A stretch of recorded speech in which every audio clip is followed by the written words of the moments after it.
Hi everyone, it's Kasia from Tarot Map. Today we take a look at Tarot de Ambiguities, Tarot de Ambiguities. And this is by Alejandro Rozan, and it's published by Artisan Tarot. And you know that I love Artisan's tarot decks.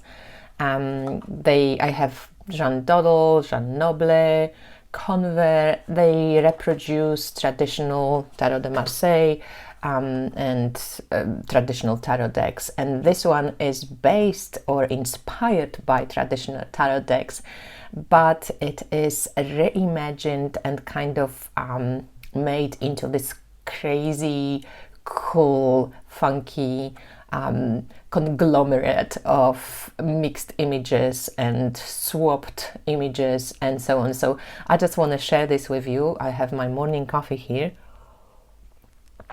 and let's just get straight into it. So you receive the traditionally looking box. Artisan tarot boxes are cool.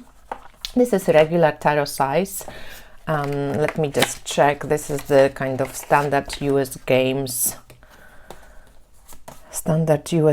Yeah, it's like 7 times 12. So the style of this tarot deck is, as you can see, made to look like an old deck. It's stained, right? It has this beautiful tea-like stains on the paper, and the Tarot de Ambiguities is a reimagination of the Tarot de Marseille, faithful to its style and inspired by its symbolism. A vibrant narrative emerges from its evocative art, hand-drawn by Alejandro R. Rozan in Cuba. Details of this original deck are explored in Tarot Shapeshifter, its guidebook written by Stephen Bright in the UK. And we all know Stephen, right? These powerful images were designed to enhance the intuition of seasoned readers and excite newcomers to the rich and evolving tarot tradition. So this was sent to me for review from Artisan Tarot. I'm on the list for reviewing the decks, which I'm very grateful for. Thanks, guys, if you keep watching this. So if we just compare, you know, like the traditional white background of Tarot de Jacques Viville, and so you can see that this one is off-white, beautiful backs, traditionally looking. And let's just get into, you know, this crazy deck. It's really funny. It's kind of quite funky looking artwork. I'm going to go through the majors first, and then we're going to go via aces, twos, and so on, so you can take a look. So just see what it is. I think the readings with this deck will be really cool. So here you can see that the Fool and the Beast, which usually follows the Fool, swapped the roles, right? We have the Magician, and you can, like, it's just very rich in artwork and imagination. I think for intuition it'd be really cool what you're drawn to. You know, the table lost one leg but gained a leg which looks like a magician, so you can see this trickstery kind of type of like, oh, things are shifting and moving, you don't know exactly what's true, what's not going on. You have the beautiful High Priestess with the sun rays as her halo, and all these little kind of you know, all the little elements that you need to really look out for. So here's something that looks like maybe a devil's face, you know, sticking his tongue out and like grasping her leg. So already you get like a different layer to your regular traditional interpretations, which is cool. I found this fascinating, that there is all these roses at her feet. You know, you can see the growth happening at the Empress. She has all the traditional stuff going on, but also, I don't know, that reminds me of the aces, you know, when the aces have these hands with the cloves. They have these, it seems like some new beginning, something that can grow. The Emperor, also the sun emblem, and traditionally sitting, holding onto the belt that looks a little bit like, you know, bricks or pieces of wall. maybe connecting this to the sun sign. And I actually watched Magdalena's review also. She has done a great job, and I think she did say that this is a wall from the sun card, which I find it's pretty cool that they connected all of those. Here we have the Pope. He looks very Pan-like with all these horns sticking out, and these dudes get to share sun and moon rays on their head. And the blooming, you know, there is also this like kind of, the cards seem alive. That's what it comes to mind. And the Lovers, just kind of hidden interplay of hands, whose hand is whose and what hand touches what. You know, the Eros is of course blind and shooting his arrow. There is this kind of interplay between the last and, you know, like the sexual kind of annotations and the heart, right? The Chariot has the sun and the moon, so not two moons, but sun and the moon on his shoulders. Again, a little bit like this empressy thing, so I feel like there is just this annotation of like will and starting and moving and doing something new. I always was drawn to the black earth of the Chariot and the plants growing. It shares this earth with night, some of the nights in Jandodol, and also with death, which is interesting. The Justice, which is 8, of course, Marseille style, has the third eye on her head. Her eyes are kind of closed, or she looks like she's, you know, in meditative state. Her sword is funky because it reconnects us to the sword suit to the sword miners, and there's a head versus a heart, which we balance. This made me really laugh as well, you know, how the hermit holds his hand, but the light is kind of like inside of it, like where the head is, that the light comes from, and the head is not really maybe that important this time. I love the hermit. Think of the hermit as a commitment or commitment to our path. So I like how this experience, this life force also comes from within, right? So the Wheel of Fortune, it's pretty cool looking, very active, very dynamic. Of course, the Force switched the heads with the woman, so now here the wolf, what looks like the wolf, is ruling, you know, and trying to tame the human. The Hangman, very cool, sticking the tongue like in Noble, or in is it in Noble, or is it, I think it's in Noble, and in where his penis is, there's this blossoming, and there's the hand holding the Hangman. Love the Death card. So that's what I said, the black earth, the possibility of new growth, the void maybe, and like how cool is this, all these plants and flowers, annotating that something ends and something new can grow. The Temperance, very cool. She's tiptoeing, so I think like that's a nice annotation of how to, like, you know, the balance may be not easy, but we keep trying. And there's a snake. I don't know, that to me it looks very kind of Mary Magdalene. The Devil has the humanoids up this time. He's sitting comfortably, you know, all his parts are out. Very kind of, yeah, convert devil. The Wheel of Fortune, the Tower card, House of God. The figures have they have like one of like devil's figure and angel figure wings, so when they fall down, but very traditional looking tower. Star is pretty cool as well, so here she totally like lost the head and has the star in space of the head. But I loved what Magdalena actually said, that it could be also a reflection in the water. There's like many possibilities, different colors, water that comes out of her.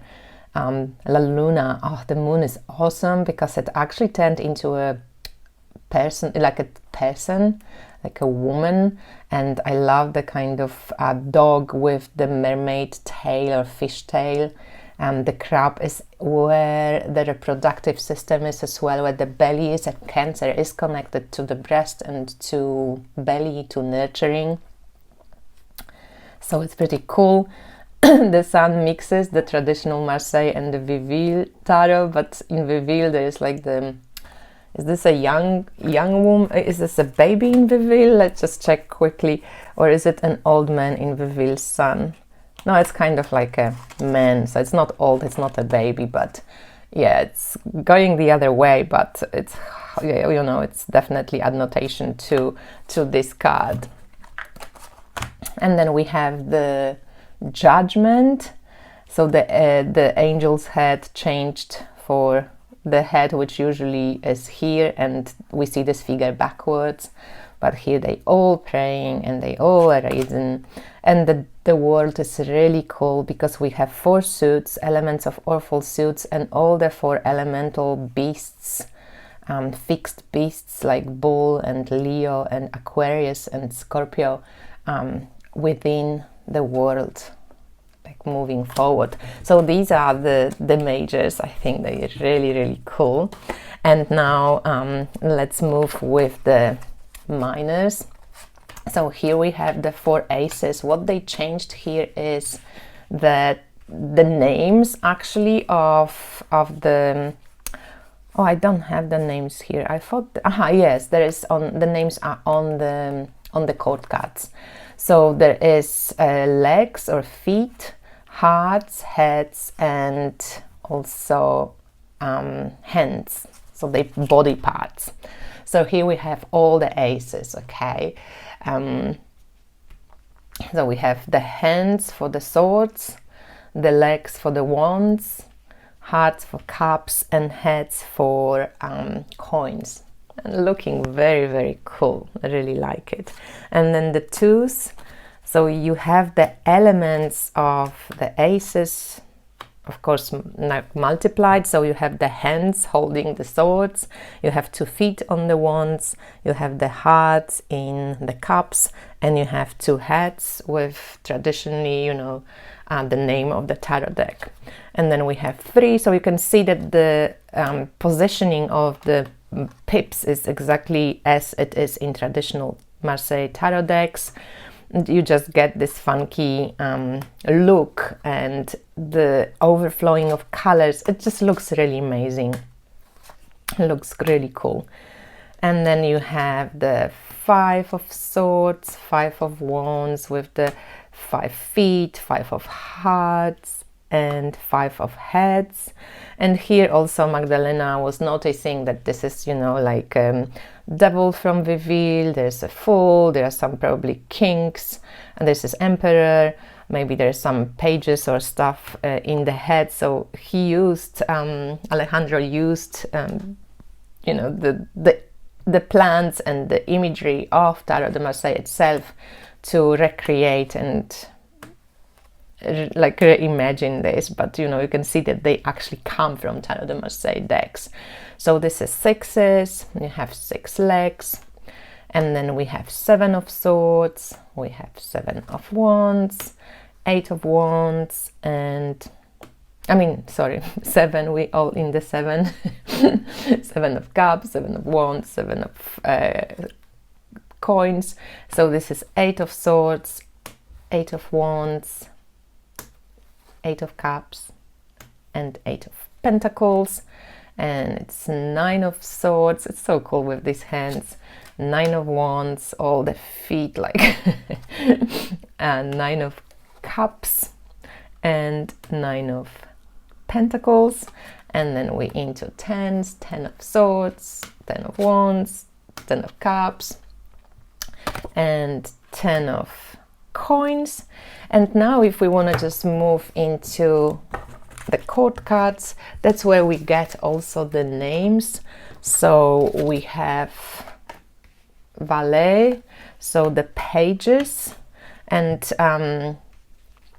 this would be the French naming of it. So the brass would be the hands, I don't know how to pronounce it, but this would be the feet, this would be the hearts, and this would be the heads. So this is how the suits are called.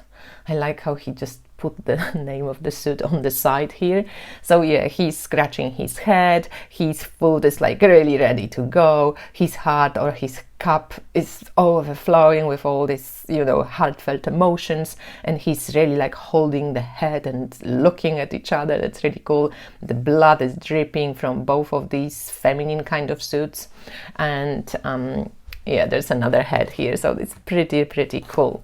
So then we have the knights, and as I said, the knights have the dark floor, the dark earth for growth, for they on the mission, right? He's like romantically following a coined lady. He is on this funky horse, which looks like, you know, mermaid tail or snake tail or fish tail and a horse. He's got the regular horse, but has all these growth plants coming of it, and he's got a unicorn with the sword. So funky. So this is Queen of Swords. I like how the sword has the, you know, the hand here. It's pretty cool. And then we have the Queen of Wands. She's like alive with her hair.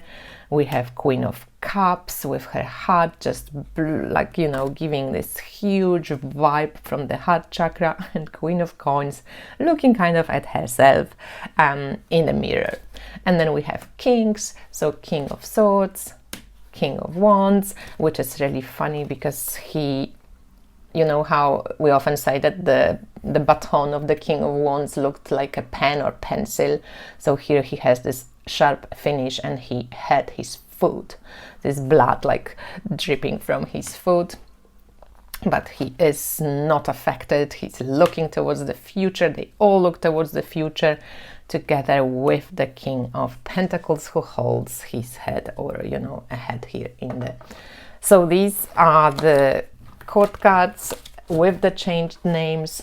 The deck is printed on the linen paper, which is really cool. So let's just give it a shuffle here. And, you know, the decks are amazing. They shuffle great. They don't bend. They stay in shape for a very long time. Maybe they don't bridge so well, but at least they don't bend when you use them. So you can bend, you can, like it, you know, they will give a little bit. You can bridge them later on, but yeah. So let's do it one more time, and then we are going to pull 3 cards and just see how they look. Oh, so we have Ace of Pentacles.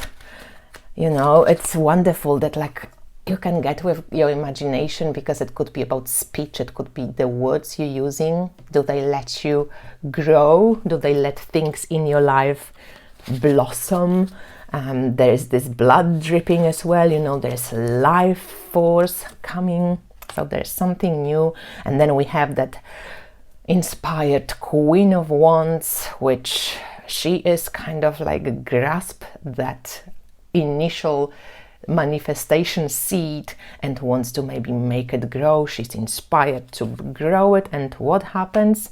And maybe she meets someone who is like, hey dude, do you really want to make 2 coins out of this 1 coin? Let's think about it. How can we make it happen? It could be also a love story going on here between this fascinating older lady and this young gentleman who is looking at her. They're in contact with one another, right? And maybe there's something that will be growing here. So let's have another just set of cards with the minors maybe. So there is Queen of Swords, and there's the World, and there's 10 of Swords. So we can see that here maybe the Queen of Swords has made a decision to end something, and it's actually going to be flowing and completing itself on the intellectual level, but also physically on all the levels. The ending is imminent here, okay? So this is Tarot Ambiguities by Alejandro Rozan, done by Artisan Tarot. Very cool deck, a little bit different. So thank you so much to all who watched, and to Alejandro for creating this deck, and for Artisan Tarot for making it happen and for sending it over. Please take a look at their website.